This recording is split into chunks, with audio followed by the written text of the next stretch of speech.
Hi, I'm Commissioner Nancy Jester, and welcome to Nancy Jester Reports for Tuesday, June 21st, 2016.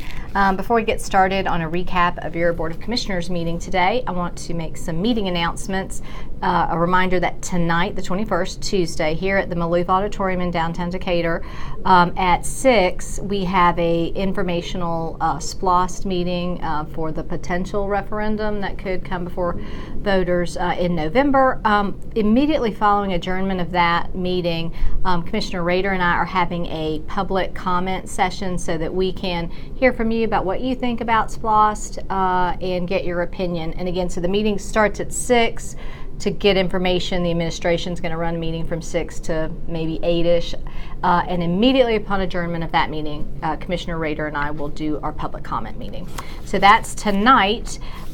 This Thursday, I hope that you'll join me for my last in a series of public works information meetings. This one's going to be, it's county-wide. I've had one in the various districts. This one will be county-wide here at the Maloof Auditorium as well. So this is June 23rd, Thursday, 6:30 to 8.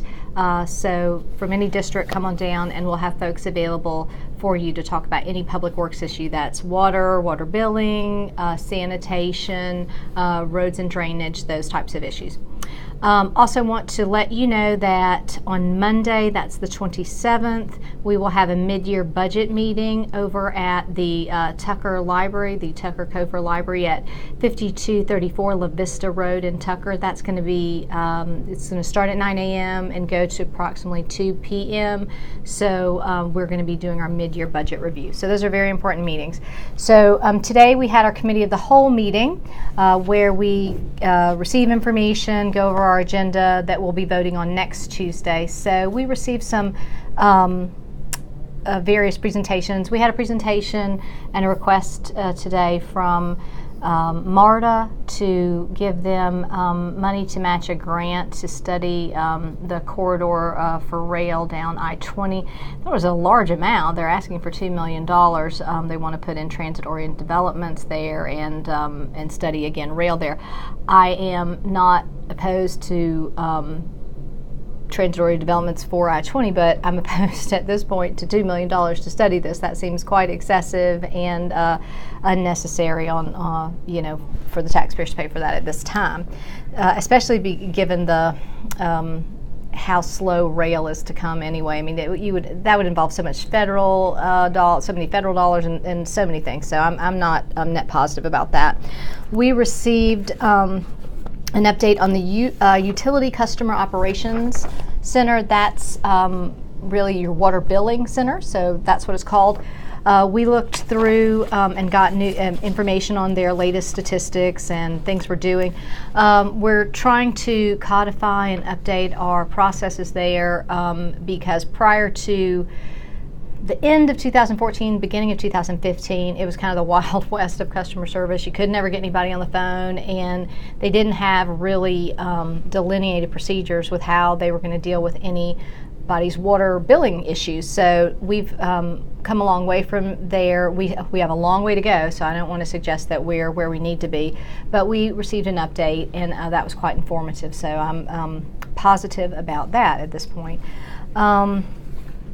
Let's see. We received an update from the IT department on their strategic plan, and the Chief Information Officer for DeKalb is really doing good things. He's just like purchasing was reorganized in 2014, 13 and 14.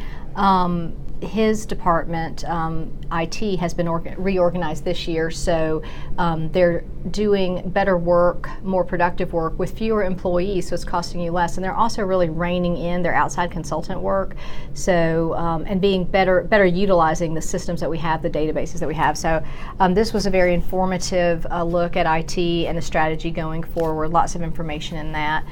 We received an update or a presentation from Stern Consulting on engagement, citizen engagement. I guess I need to digest some of this. I'm not sure that that I got as much out of this as I got from our IT department, because our IT department is looking for ways to make sure that customer and resident engagement through all the platforms, website, social media, and so on, is optimal, and that people can do what they need to do in all of the modern ways, whether it's website, social media, email, etc. So so kudos to the IT department. We still have a long way to go, and we should be refreshing our website this summer. Later this summer, you'll see a rollout of a new website, so I'm excited for that in the future. Let's see. We had a number of appointments that'll happen, just sort of routine appointments to various committees, and so, or various committees and commissions, and the Public Service Board, DeKalb Community Service Board, and those we'll approve at our next board meeting.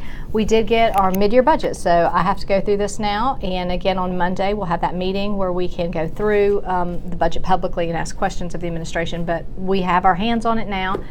We had a number of what we call walk-on items, so folks bringing things to us that will that were not part of our original agenda today, but we will be voting on and looking at next week.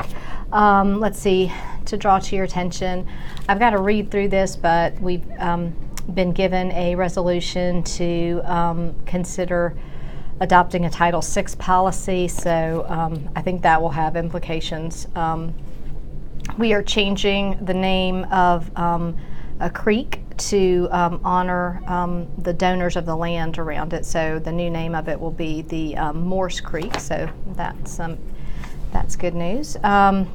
We had a discussion, a pretty robust discussion, about development authorities in DeKalb County and the way the various city development authorities work and the county development authority. This was brought to us by Commissioner Rader, and so I look forward to continuing that dialogue. I do think there's some areas where we can sit down and talk and all work together. And I, there's certainly some areas where we'll have conflict there, but overall, I think it's a good first step to have a conversation about that. And this again was the budget. So that's a report for Tuesday, June 21st. So stay tuned for next week when we'll vote on all these issues, and I will report then.